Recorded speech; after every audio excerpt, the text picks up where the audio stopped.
जय श्री कृष्णा सा।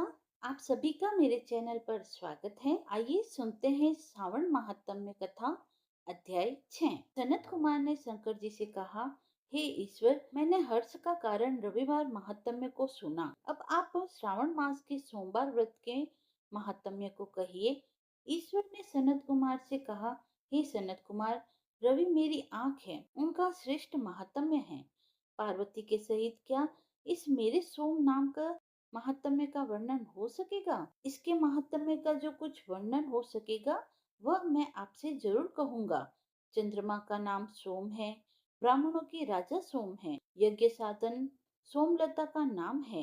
इन नामों के कारण तो एकाग्र होकर मुझसे सुनो। यह वार मेरा स्वरूप है, अतः सोम इसका नाम कहा गया है।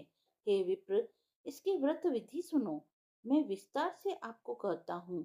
12 महीने में सोमवार व्रत करना उत्तम होता है। यदि 12 महीने व्रत करने में असमर्थ हो तो श्रावण मास के सोमवार का व्रत अवश्य करना चाहिए।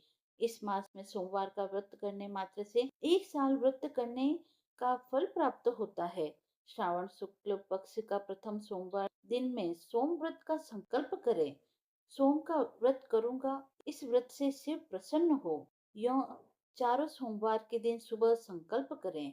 यदि श्रावण मास में 5 सोमवार हो जाए तो पांचों ही सोमवार के दिन संकल्प कर शाम को शिव जी का अर्चन करें। सायंकाल में श्री शिव जी का षोडशोपचार से पूजन करें और एकाग्र मन से श्री शिव जी की कथा का श्रवण करें। मैं इस सोमवार के व्रत विधि को कहता हूँ, आप सुनिए। श्रावण महीने के पहले सोमवार को उत्तम व्रत नियम को ग्रहण करें। अच्छी प्रकार नहाकर शुद्ध हो, सफेद वस्त्र धारण कर काम, क्रोध, अहंकार, द्वेष, चुगलीखोरी आदि का त्याग करें।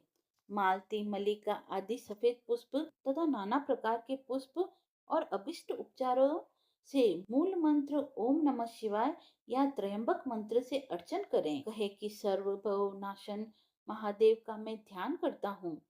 उग्र उग्रनाथ भव शशि मौली का ध्यान करता हूँ। रुद्र नीलकंठ शिव भवहारी का ध्यान करता हूँ। इसी प्रकार देवेश का मनोहर उपचारों से अर्चन करें तथा अपने वित्त के अनुसार इस व्रत को जो करता है उसके पुण्य फल को सुनो।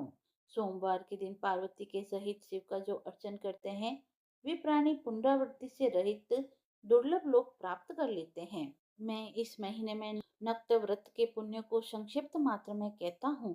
देव तथा दानवों से 7 जन्म के अभेद जो पाप है वे सब नक्त भोजन से नष्ट हो जाते हैं, इसमें कोई संदेह नहीं है। इस उत्तम व्रत को उपवास द्वारा करें। पुत्र इच्छा वाला पुत्र तथा धन इच्छा वाला धन प्राप्त कर लेता है। प्राणी जिस वस्तु की इच्छा कर लेता है उसे वह प्राप्त हो जाता है। इस लोक में बहुत समय तक रहकर अपने इष्ट भोग पदार्थों को भोग अंत में वह उत्तम विमान द्वारा रुद्र लोक में जाकर पूजित होता है। तन मन धन और जीवन को चलायमान जानकर प्रयत्न से व्रतोद्यापन करें।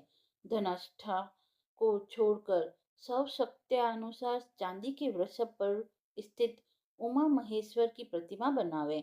सुंदर लिंग भद्र मंडल बनाकर उस पर घट को स्थापित करें। घट को सफेद वस्त्र से ढकें।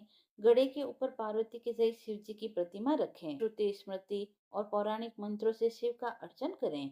पुष्प का मंडप बनाकर उसके ऊपर एक रमणीय चंदोवा बांध दें। रात्रि के समय गीत तथा वाद्य शब्द द्वारा जागरण करें। अपने ग्रह सूत्र विधान के द्वारा बुद्धिमान अग्नि का स्थापन करें। सर्व भवनाश आदि एकादश नाम से होम करें।